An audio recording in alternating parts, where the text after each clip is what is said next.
ने किया करोड़ों का खेल। भोपाल में राज्य बीज प्रमाणीकरण संस्था के चपरासी ने 10 करोड़ रुपए का घोटाला कर दिया। उसने सरकारी योजना की 5-5 करोड़ रुपए की 2 फिक्स्ड डिपॉजिट तोड़कर रकम अपने बैंक खाते में ट्रांसफर कर ली। इस घोटाले में सेंट्रल बैंक ऑफ इंडिया का तत्कालीन बैंक मैनेजर 5 अन्य लोग शामिल थे। हालांकि इस मामले में एक्शन लेते हुए पुलिस ने मास्टरमाइंड विजेंद्र दास नामदेव समेत 6 आरोपियों को गिरफ्तार किया है। पुलिस ने अब तक 8 करोड़ 65 लाख रुपए रिकवर कर लिए हैं। मामले की जांच के लिए 10 सदस्यीय एसआईटी काम कर रही है। हालांकि गबन के मामले में सियासत तेज हो चुकी है। पीसीसी चीफ जीतू पटवारी ने सोशल मीडिया एक्स पर पोस्ट कर सरकार पर निशाना साधा। ये लिखा कि भ्रष्टाचार का डबल इंजन पूरे सिस्टम को भ्रष्ट बना रहा है। जिसको जहां जब जैसे मौका मिल रहा है हाथ आजमा रहा है। तो एक के बाद एक ट्वीट लगातार किए गए हैं।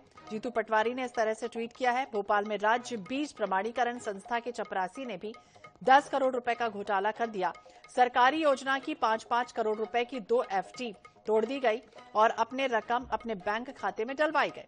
भ्रष्टाचार का डबल इंजन पूरे सिस्टम को भ्रष्ट बना रहा है और जिसको जहां जब जैसे मौका मिल रहा है हाथ आजमाया जा रहा है। तो राज्य बीज प्रमाणीकरण संस्था के चपरासी ने 10 करोड़ रुपए का घोटाला किया।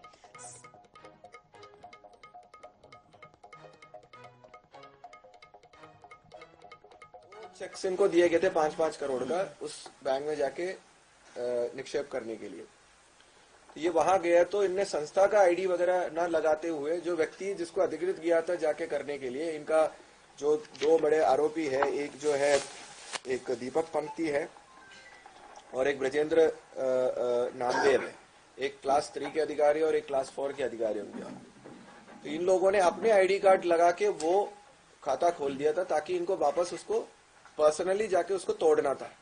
तो इन लोगों ने कुछ दिनों के बाद में 20-22 दिन के बाद में जाके सेंट्रल बैंक की मैनेजर भी इसमें आरोपी है, उस व्यक्ति की सहायता से उस खाते को तोड़ दिया और यस बैंक करके जो प्राइवेट बैंक है उसमें जाके एक और खाता खोल दिया उसी संस्था के नाम पर अपने आईडी कार्ड वगैरह यूज करके, अपने सिग्नेचर्स यूज करके। और वहां के भी जो यस बैंक के जो मैनेजर लोग भी, वो लोग भी इसमें इन्वॉल्व थे, उनको भी हमने पुलिस ने गिरफ्तार कर लिया है और वहां पे ये 10 करोड़ रुपए ट्रांसफर कर दिया। एक बार वहां पे 10 करोड़ आ गया तो अपने दस्तखत से और अपने जो उनके पास जो शक्तियां थे जो उस खाते को संचालित करने का यूज करके करीब 20 करीब अनेक खातों में पैसा लाखों में अलग अलग चीजों में चेंज करके डाइवर्ट कर दिया। कुछ इनके लोग ही थे, कुछ लोगों को हमने गिरफ्तार करे जो इसमें मिले भगे थे, जो कैश निकाल के लेने में इनको मदद किया। कुछ लोगों के खाते, कुछ ट्रेडर्स के खाते में पैसा चला गया, जैसे कि उनको कुछ सामान के बदले में पैसा मिलना था तो वो पैसा ये दे दिया कह के कि उनने कुछ सामान बेचा तो उसकी जगह पैसा। तो इनका एम यही था कि वो सब 20-25 खातों से पैसा बाहर निकले। पैसे बाहर निकाल के इन लोगों ने जाके जमीनें खरीदी।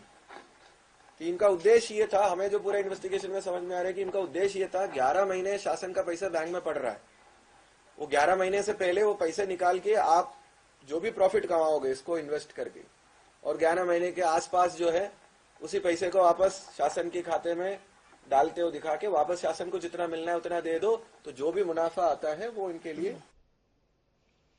तो यश बैंक के मैनेजर समेत 6 आरोपियों को हिरासत में लिया गया। सेंट्रल बैंक से जुड़ा ये मामला है और उसका जो तत्कालीन मैनेजर है वो फरार चल रहा है।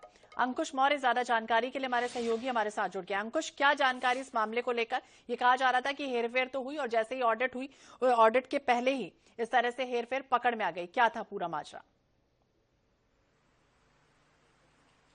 देखिए, पूरा मामला जो है बीज प्रमाणीकरण संस्था से जुड़ा हुआ है। उसी संस्था के जो कर्मचारी हैं, सबसे बड़ा मास्टरमाइंड उसमें उस संस्था में काम करने वाला चपरासी था, जिसने जो है वो पूरी गैंग बनाई और इसमें शामिल जो है बैंक के मैनेजर भी हैं और एक ज्योतिष भी इसमें शामिल है। बड़ा ही तरीके से ये इन्होंने खेल खेला था, लेकिन ये पकड़े गए हैं।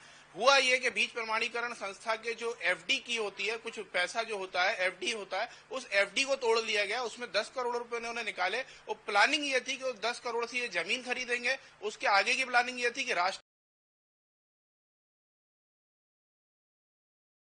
पशु संवर्धन योजना के तहत उसमें 3 प्रोजेक्ट लाएंगे।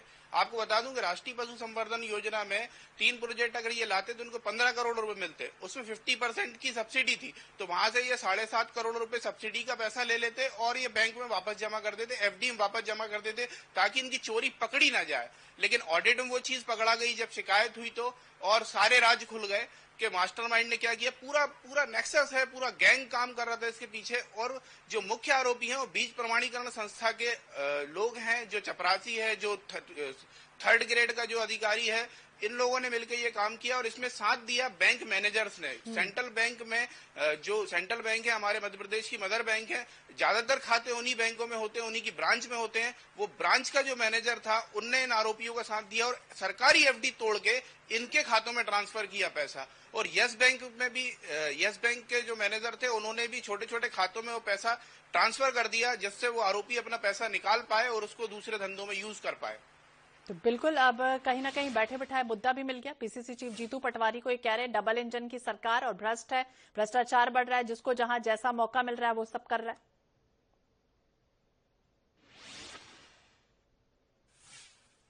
लेकिन एक बात है, जो भ्रष्टाचार के आरोप कांग्रेस लगातार लगाती रहती है सरकार पर, कहती है कि भ्रष्ट है और घोटाले हो रहे हैं, गबन हो रहे हैं, ये गबन का सीधा सीधा मामला उजागर हो गया है। आरोपियों ने, मैं ये समझता हूं कि पुलिस पूछताछ में उन्होंने सब कुछ कबूल भी कर लिया होगा। तो ये सीधे सीधे मुद्दे मिलते हैं और इस पर कांग्रेस जो है हमलावर है और उसको विधानसभा सत्र से पहले ये मुद्दा मिला है। जाहिर है कि विधानसभा के अंदर भी ये गूंजेगा ये मामला, क्योंकि ये सरकारी संस्थाओं का एफडी का पैसा। इससे पहले मैं आपको बता दूं, अभी राजीव गांधी यूनिवर्सिटी में भी यही मामला सामने आया था, क्योंकि उसका पैसा भी जो है वहां के कुलपति, तत्कालीन कुलपति, रजिस्ट्रार ने वो पैसा निकाल के अपने दूसरी संस्थाओं में ट्रांसफर करा दिया था।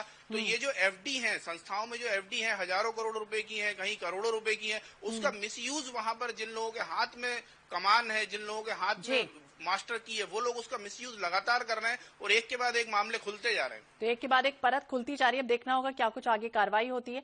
बहुत बहुत शुक्रिया अंकुश, जानकारी के लिए और बातचीत करने के लिए। तो जिसको जहां जैसा मौका मिल रहा है वो हाथ आजमा रहा है और चपरासी